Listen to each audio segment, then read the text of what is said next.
For more, Bruce Wilson, Director of the European Union Centre of Excellence at the Royal Melbourne Institute of Technology, joins us live. Professor Wilson, thanks for speaking with us. Now, we know Prime Minister Starmer has blamed misinformation for the riots.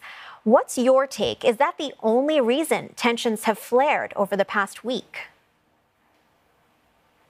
The tensions have clearly been fueled by social media, which has been simply dishonest in the way in which it has represented the circumstances around the knife attack last week.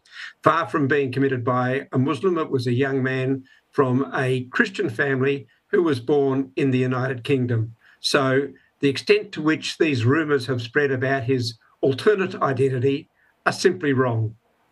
So if misinformation is solely to blame, and as you mentioned, social media, can we then expect the British government to consider an internet or social media crackdown?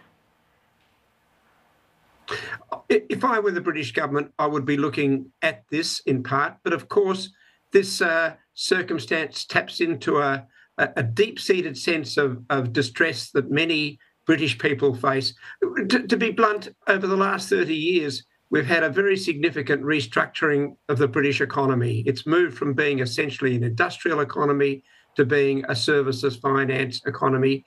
And many people who used to have generational jobs, they could look forward to some security for a lifetime ahead, have now lost that. They're the places that are left behind, and people in those places, far from all, but in some cases, they've been able to tap into far-right thinking and be radicalised, as we have seen in these riots. You're pointing there to social issues, including the economy, but we know that immigration has been quite a thorny issue in the UK as well. The slogan "Enough is enough" about immigration is shared by both peaceful protesters as well as those who have been rioting.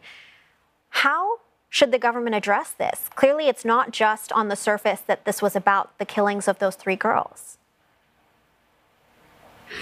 As I say, it taps into that deep-seated sense of distress that many people in the UK have as they've lost that confidence about their own economic futures. And when you lose that confidence, it's easy to see why people will blame newcomers who they think are taking jobs that might otherwise be theirs.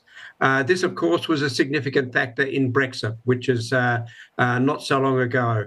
The actual evidence about the impact of immigration in the UK is very different from what it is that people think that they are seeing and the kind of disruption that they are pointing to. If anything, immigration has enhanced the functioning of the British economy, but these are very difficult ideas to convey to people who are feeling like they're being done to in one way or another. So you're saying immigration has enhanced the British economy. We are still seeing sustained violence in parts of the UK. What's it going to take to restore order? What does the government have to do right now? Well, I think the Prime Minister's threat to mobilise the police to intervene in the immediate riots is clearly necessary. Something has to be done simply to restore public order and some sense of confidence that a government is in control. Of course, in the medium to longer term, they need to address these issues of concern in the communities that have lost those industrial opportunities of the past. And we've seen some volatility and uncertainty politically in the northern parts of England. In the election that Boris Johnson won in 2019, they all voted for Johnson, looking for a brighter future. In this election, many of them have voted again for Labor because the Conservatives failed to deliver. Starmer's big challenge is to provide decent economic futures for the people in these parts of England that feel like they've been left behind. Professor, several countries have issued travel advisories to their citizens against visiting the UK amid this unrest. Do you expect these protests will continue for much longer? And what are the potential long-term impacts? Look, the short answer is I think that the intervention by government and by the police will fairly quickly bring these riots back under control. So the immediate disruption, I think, is just that. It's immediate and short term. However, the underlying reasons for the distress will not simply disappear of their own